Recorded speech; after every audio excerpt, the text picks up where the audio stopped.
Welcome back. Pleasure to be here. Thanks for having me back. Very nice to have you here at the conference. All right, so Greg, let's start off with this thesis that you have that all energy will be priced in Bitcoin. Now, granted that the petrodollar is not looking as sound as it used to, and we are seeing an accelerating trend of de-dollarization.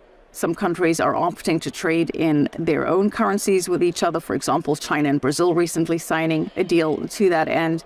And China and Russia have been trying to destabilize the petrodollar. We're seeing other countries opting to use other currencies to purchase oil. For example, Indian companies have been buying oil using the ruble and also using the United Arab Emirates dirham. We're seeing stronger cooperation between China and Russia.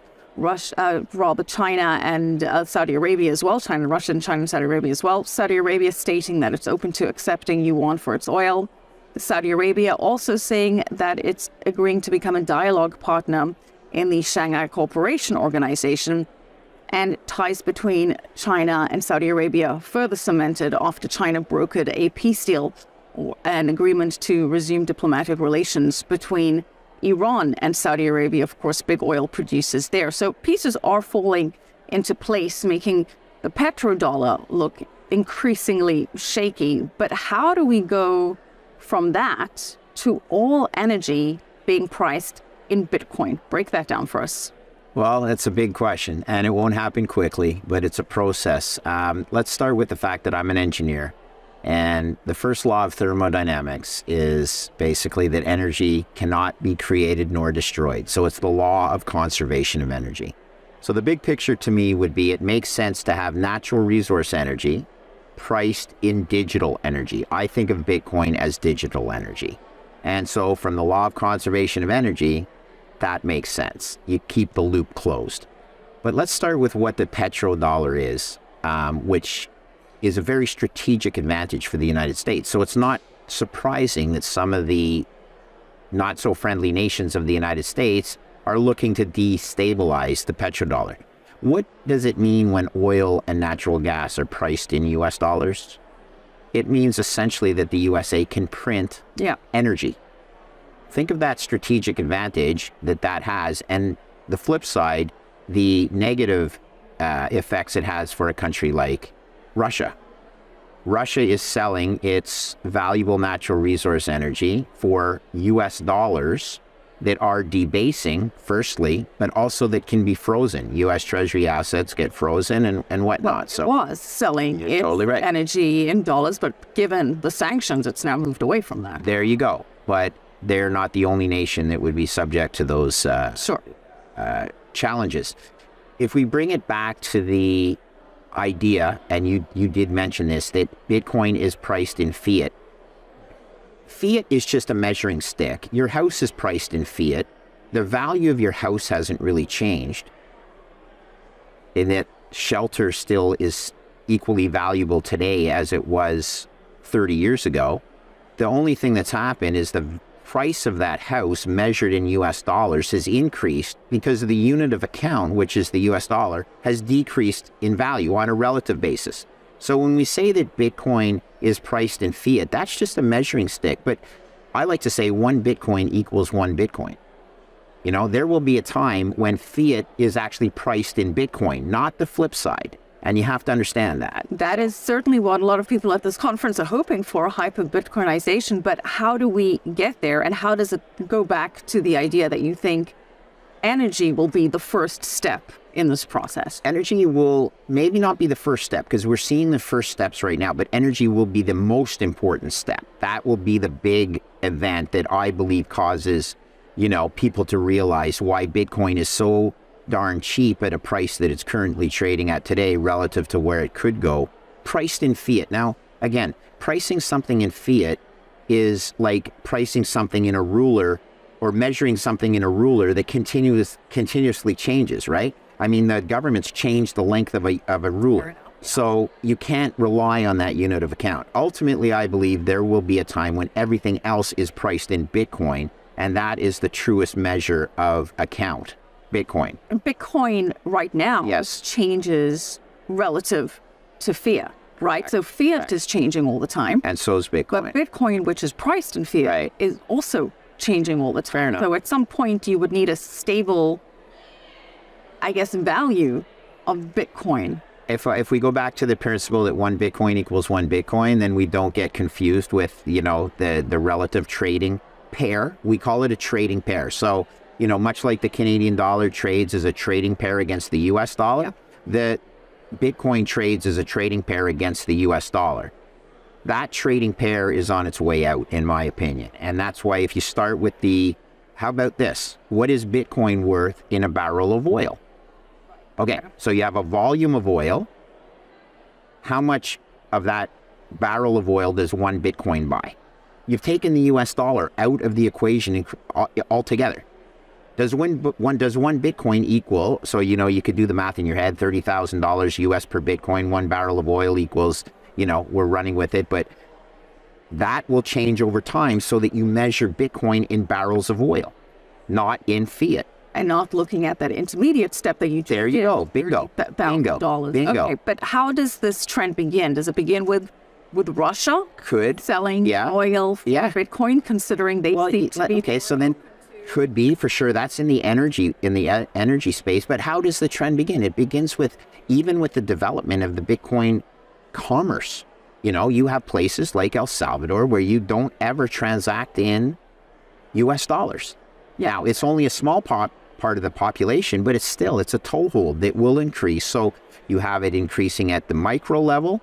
Does it happen at the macro level quickly? I don't know. But those sorts of macro events, they do happen. And when they happen, they change the whole world order.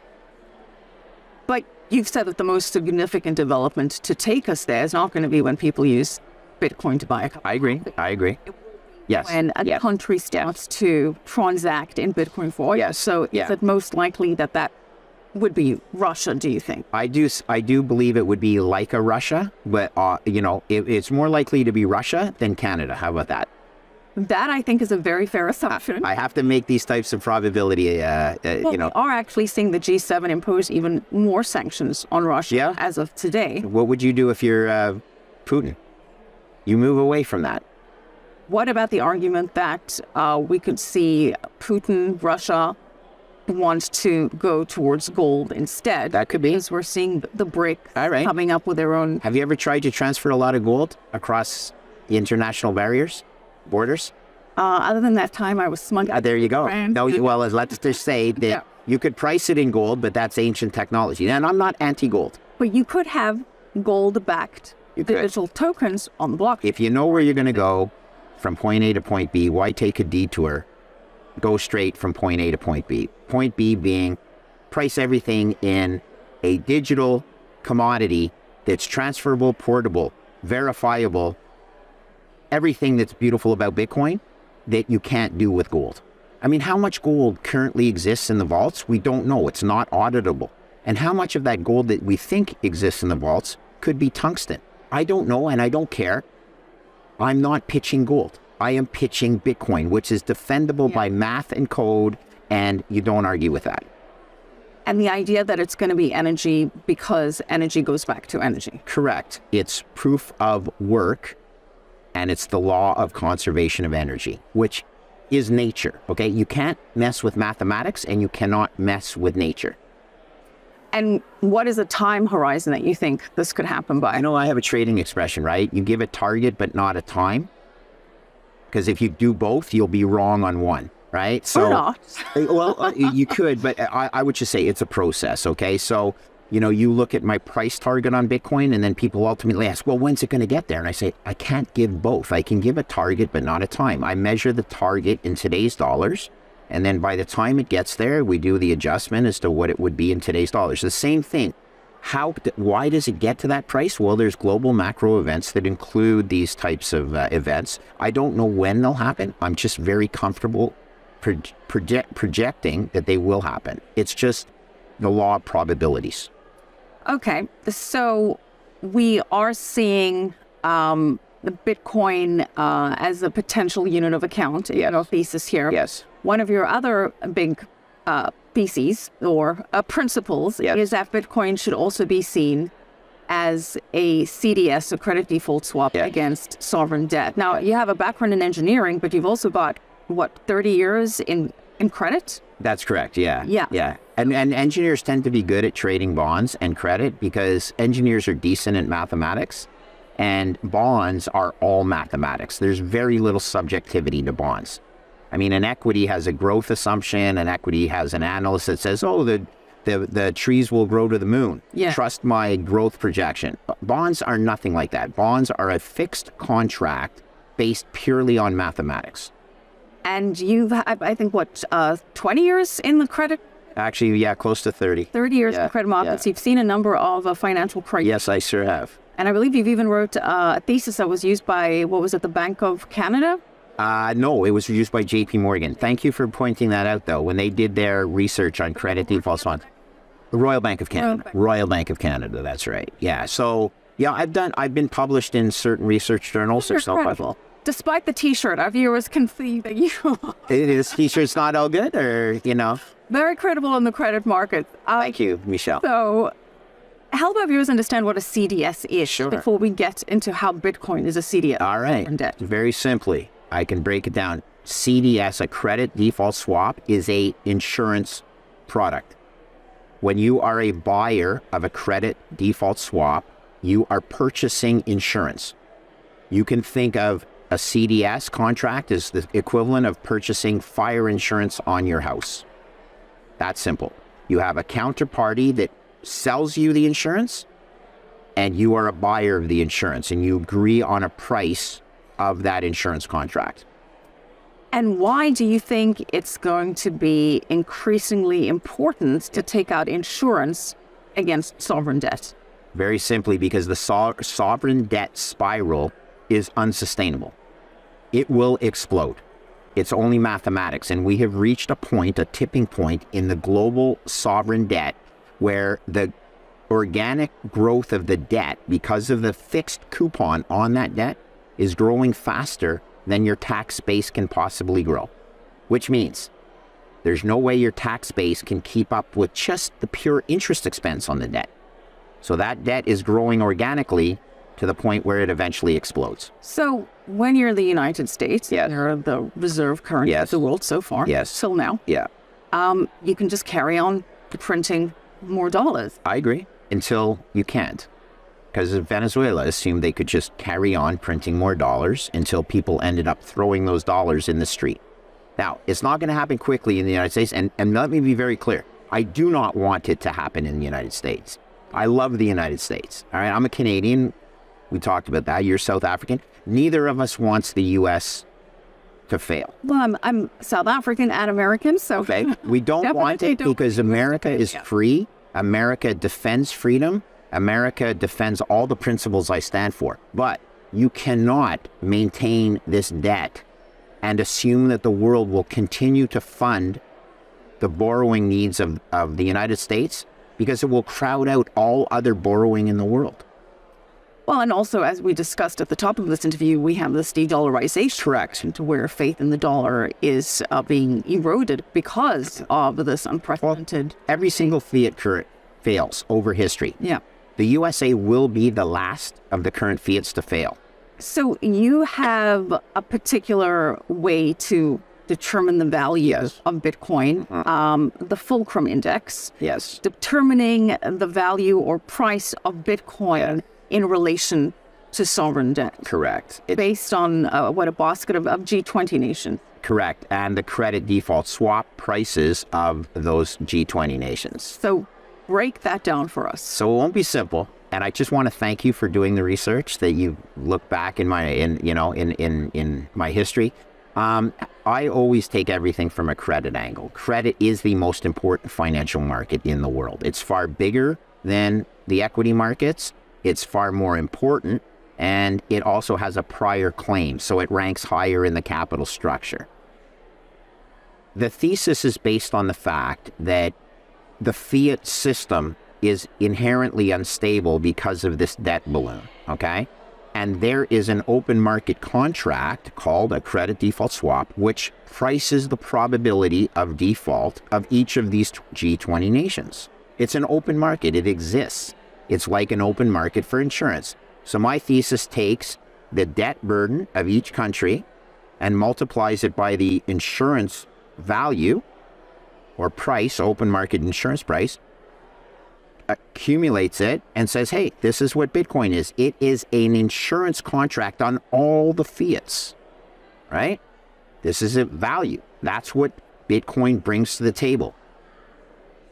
All fiats will eventually fail. There'll be different rates of failure. The USA will likely be the last fiat that fails, but they all fail. Look at history. So you can take those open market insurance rates, multiply it by the debt outstanding, and you can see it's a dynamic measurement, because as the credit default spreads change or the debt burden changes, those two things multiplied together increase the intrinsic value of Bitcoin. You could say, well, what if debt burdens decrease? I'll say they can't, because we've reached the point where the debt spiral is too large.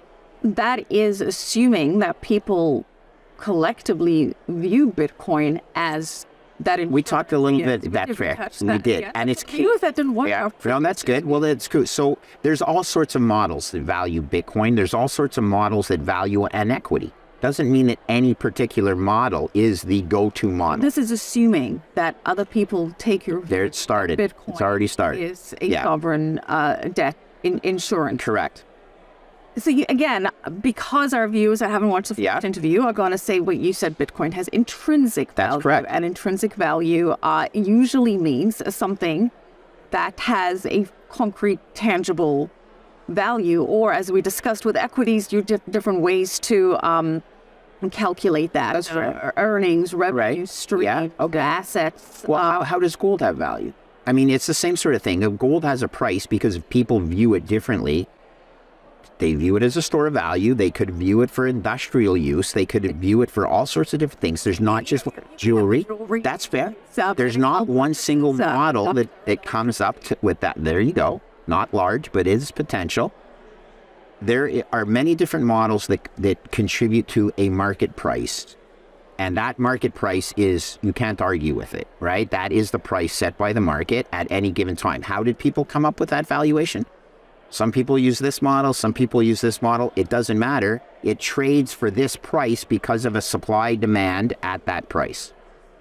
So based on the Fulcrum Index, yes, where does that mean we see the price of Bitcoin? In current values, using credit default swaps and using my assumptions, easily over $400,000 US per Bitcoin in today's markets. If you bought Bitcoin right now to insure against G20. What does it mean? You're getting insurance that should be valued over $400,000 for less than 1/10 of the price. It's trading under $30,000. Pretty good deal. Pretty good deal. I'm not sure, but that's why I purchased Bitcoin. Right. So let's focus on this idea that you said all fiat is programmed to debase. Yes. I don't disagree with that, but break that down. It starts with the debt spiral, right? The only way to solve this spiral is by what's called an error term. You can't possibly generate the tax revenues to keep up with the organic growth of the debt spiral. That means you have to plug the equation. Otherwise, the left-hand side of the equation doesn't equal the right-hand side of the equation. So when that happens, you have to plug it with an error term. I call the error term printing money. And that's what it is. So when you look at the United States, obviously there's a big debate right now with raising the debt ceiling. Yes. Republicans and Democrats are at an impasse, it would appear. Yeah. Treasury Secretary Janet Yellen said it would be a catastrophe. It would. We have played this game before, though. Politically, there is usually drama. There is. And then they sort of figure it out at the end. Yeah. Although potentially things are a little bit more politically toxic this time around. The fact that Bitcoin hasn't really been rallying so much on this, is that under the assumption that they will get this sorted out? Okay. Is that because there's a little bit? I think so. Like, would you Is the Bitcoin market not really pricing in? Bitcoin market is still too small. In the context of global financial assets, Bitcoin is a very small market. So I think you have to look at other markets for those signals rather than just Bitcoin. But let's talk about the debt ceiling quickly. It is political theater. How many times has it bumped up against the limit and then they fix it only to come back to have to adjust the limit down the road? Now, look, I'm betting, it's not certain, but most likely that they do solve the current debt fiasco. But we're going to printing. I mean, that's that's fair. But they have to be able to print, essentially. Yeah. Here's the flip side. We're going to be back at the table in less than 8 months because $1.5 trillion will do nothing because that'll get used in less than 6 months. So we're going to be back at the table in less than 6 months, negotiating another increase in the debt ceiling. Ridiculous. At what point do you see the Bitcoin price and fiat start to factor in U.S. soft? I really enjoy our because you try and come with different angles all the time. I cannot tell you that. All I can tell you is I think Bitcoin is extremely cheap on a number of metrics. And I'm comfortable buying it at 30,000 because I think that it is so darn cheap. And, you know, I use one model that uses credit default swaps. I can use another model that values Bitcoin at over $2 million in today's dollars. Is that going back to bonds? It is bonds, and it's global financial assets, of which the largest global financial assets is debt. So, yes, it rests on the debt thesis, but you have debt, then you have real estate, then you have equities, all summing up. Break that down for us. Sure. The total global financial assets in the world today are 900 trillion US dollar equivalent, okay? Which includes global financial debt, 400 trillion US dollars. Right below that, 300 trillion of global real estate. Below that, 100 trillion of global equity. And then there's a catch-all bucket of another 100 trillion, which includes your gold, which is anywhere between $5 and $10 trillion. It includes commodities. It includes all currencies. So adding it up, 400 plus 300 plus 100 plus 100, that's your $900 trillion of total global financial assets, okay? That's your addressable market for Bitcoin, measured in US dollar fiat today. Let's play some games. What if Bitcoin gets a 5% market share? 5% of 900 trillion, 45, do the math, 45 trillion, right? What's 45 trillion divided by the fixed supply of Bitcoin of 21 million? Over 2 million US dollars per Bitcoin in today's dollars. I don't care about anything else. I own Bitcoin for the next 20 years. If you ask me how it gets to my price target, I don't care. How does it get to 5% of total? Because it's the world's best store of value based on math and code that cannot be manipulated by any centralized authority. Again, so that is, just to play devil's advocate, yes, on the assumption that at some point Bitcoin takes 5% of global assets. And I know you're saying, why can't it take more? Sure. There you go. I know. There you go. I'm playing. How about we start at 1%? An interesting choice, which we'll get back to. Okay, start at 1%. Because right now, it's at $500 billion, or $0.5 trillion on 900 trillion in total.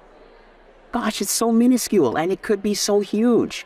Well, it's interesting because you've said that bonds are the dumbest investment anyone could make. Oh, here comes the hate mail. Here comes the hate mail. Well, actually, you're getting some support from Bloomberg Intelligence. Okay. That bonds should be replaced by Bitcoin is actually gaining traction. Okay. In, shall we say, the mainstream media. Yeah. There's a report in Bloomberg Intelligence by their senior market structure analyst, 𝐩𝐫𝐞. Okay. And he makes the point that debasement is undercutting asset return. Correct. That bonds are far underperforming the USM2. Exactly. And that we have Bitcoin potentially zeroing in on a 300 trillion debt market. Okay. And see, he said 300 trillion. The actual number is 400 trillion. I'm not going to knock his numbers, but I'm using Institute of International Finance. So But this idea that with, debt levels at extremes and monetary debasement certainly unlikely to slow anytime soon, that investors are starting to view Bitcoin as a suitable portfolio asset. Yeah. He says that he does see 1% of portfolios using Bitcoin. All right. I would say you have to go through 1% to get to 5%.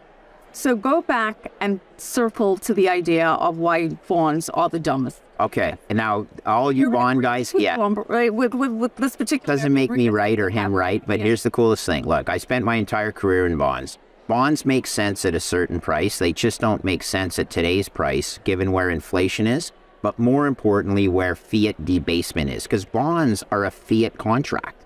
Don't ever forget, a bond is a fiat contract. And if it's priced in something that's debasing, I'm not arguing that it's highly likely that you get your $100 back. You lend to the USA $100 today for 10 years. It's highly likely, not certain, that in 10 years you get your $100 back as well as the contractual payments of interest. The problem is in 10 years, that $100 is worth $60 because of fiat debasement. Yeah, it's not a great investment because everyone runs the math as I invest 100 and I get 100 back and I get my coupons, and that's called a yield to maturity. But they assume that the value of $100 in 10 years equaled the value that it was today. So not taking into account debasement and inflation. They're the flip side. They're the same thing. But at the end of the day, yes, you're absolutely right. Now look, a bond is what's called a soft asset. And there are other hard assets. I know you like gold and real estate and Bitcoin. That's why I like being on your show. Because I'm not saying you have to put all your money in Bitcoin. But be careful of soft assets, which are bonds, versus hard assets that maintain their purchasing power against fiat, like real estate, like gold, like equities. Amongst those three, bonds are the worst. Now, in a short-term trade, guys can say, hey, interest rates are going to go down, therefore bond prices are going to go up. That's a trade. That's not a 30-year investment. I'm talking 30-year investment horizon. And of course, you're including U.S. Treasuries in that. 100%. That's the biggest bond market in the world.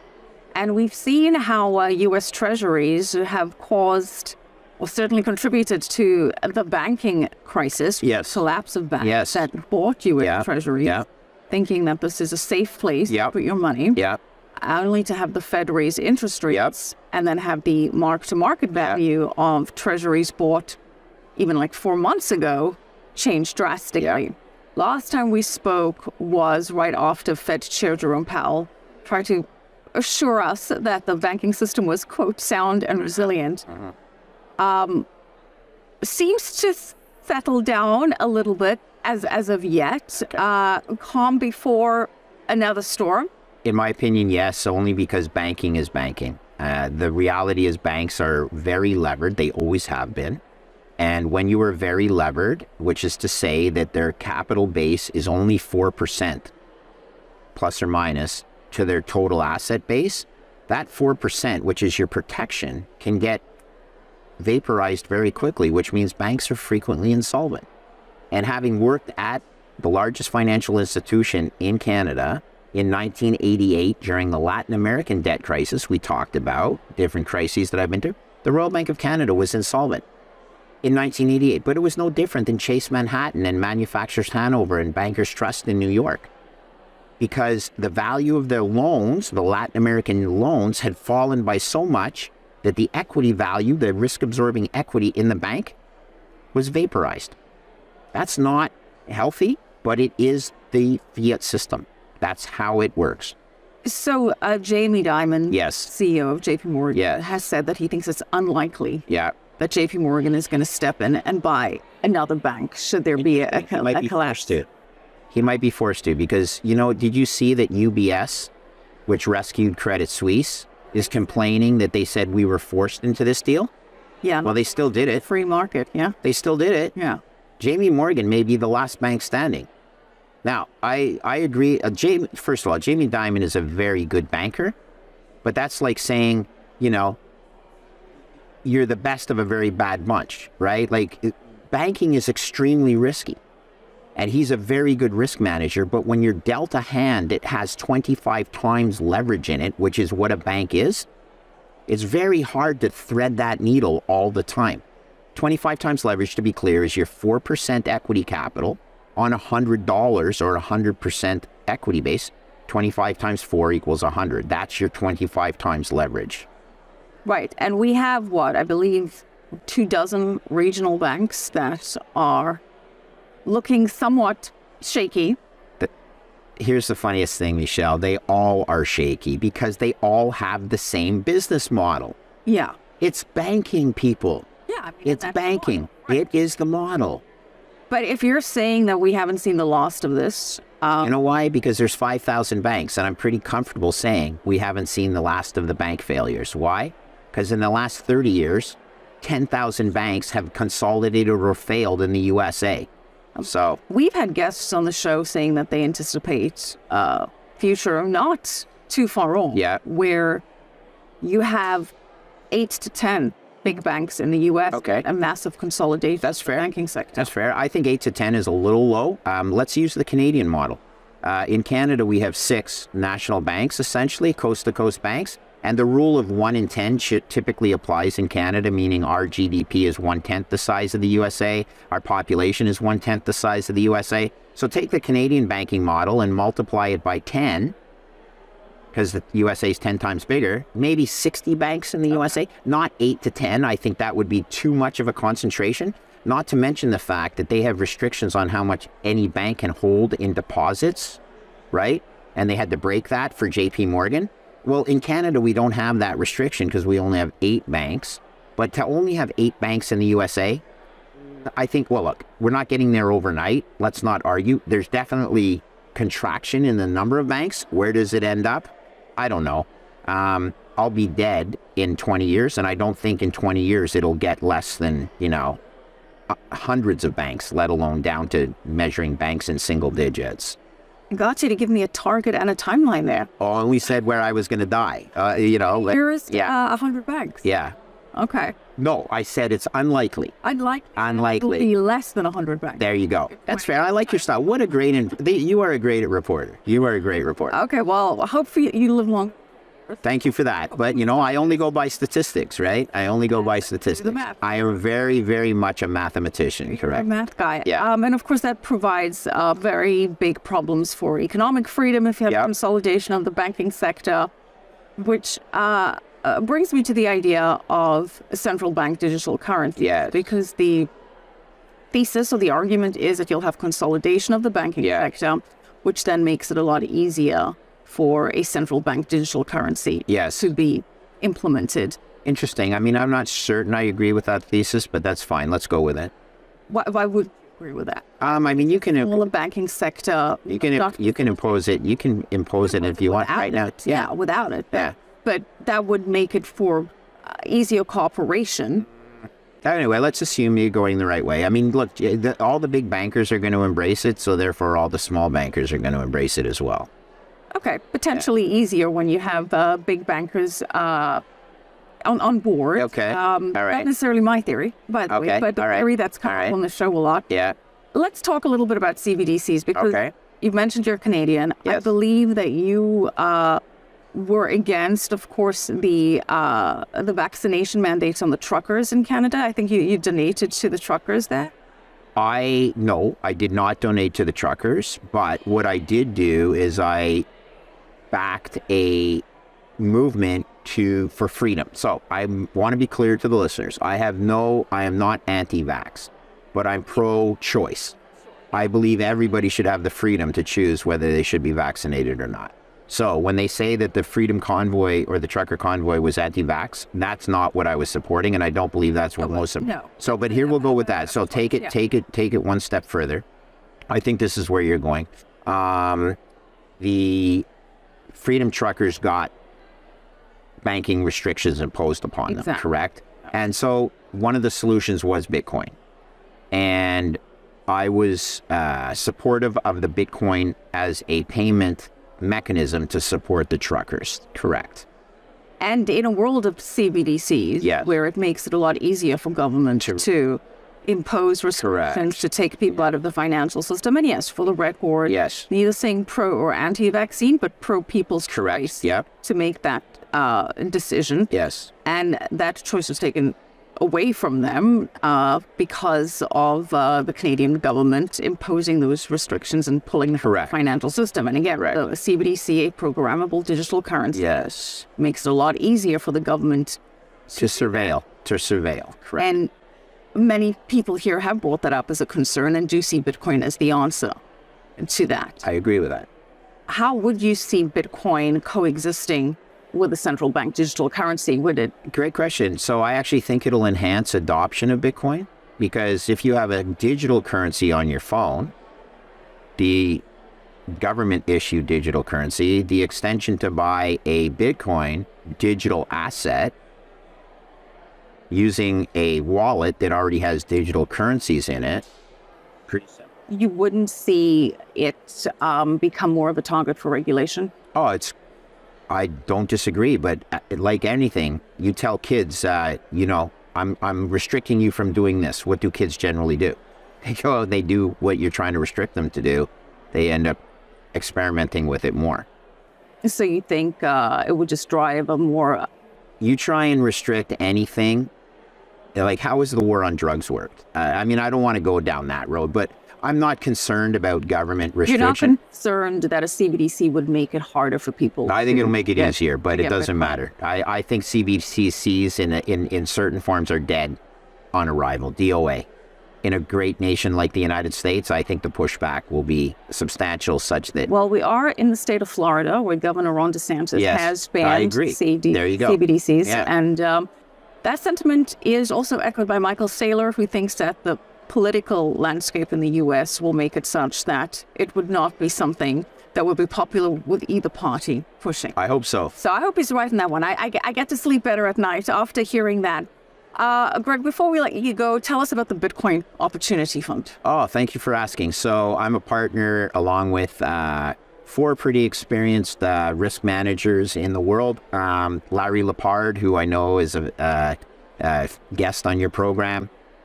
Mark Moss, who I also know is a guest on your program. Myself, and Swan Bitcoin. Corey Clipston, who is the CEO of Swan Bitcoin. Yes. Is he? I didn't know that. I love it. Okay, so those 4 are the advisors, and then we have 2 extremely good portfolio managers, James Lavish and David Foley.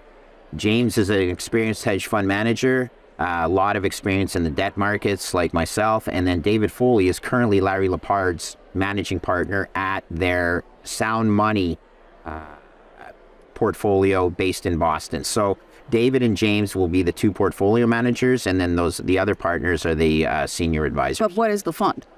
Bitcoin Opportunities Fund looks for opportunities within the Bitcoin ecosystem that currently are, for example, down rounds in funding in private companies or publicly traded Bitcoin mining companies that might have a capital structure that misprices part of the capital structure.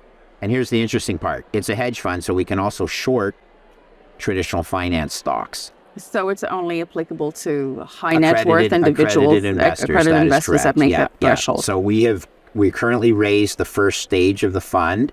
We have 30 investors out of a total potential of 100 slots, and we will start making our first investments June 1st.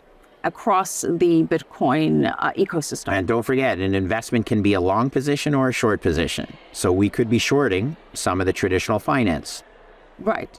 opportunities which are mispriced, or other securities that are mispriced by our view. And so you would be shorting something like a bonds. I'm not going to say exactly what we would be shorting, but there's lots of different strategies that we have experience in. A final question. What is Yes, the ma'am. current percentage composition of your personal portfolio? Greg Foss's? Yeah. Okay. You're probably asking, sorry, I have the mic, if how much Bitcoin I own? About 40. And the rest is the... I own real estate. I own stocks. I own a little bit of bonds right now as a trade, not as a long-term investment. Okay. But I'm a risk manager, and I believe you own some gold? 100% I own gold. I love gold. It's just that Bitcoin is better. Okay. Well, what do you think needs to happen for this hyper-Bitcoinization narrative to really take hold? More stuff like you're doing. Thank you for inviting me so we can educate people on the beauty of Bitcoin. The best asymmetric investment opportunity I've ever seen in 35 years of managing risk. Well, we like to educate our viewers on a range of ideas and perspectives and let them make their decisions, but certainly appreciate you sharing your ideas with us. As always, Greg Foss, a pleasure. Thank you so much. Thank you for having me. Thank you. Really. And as always, thank you for watching. I'm Michelle McCory. This is 𝐩𝐫𝐞 News coming to you from Bitcoin 2023. Keep it right here for more coverage.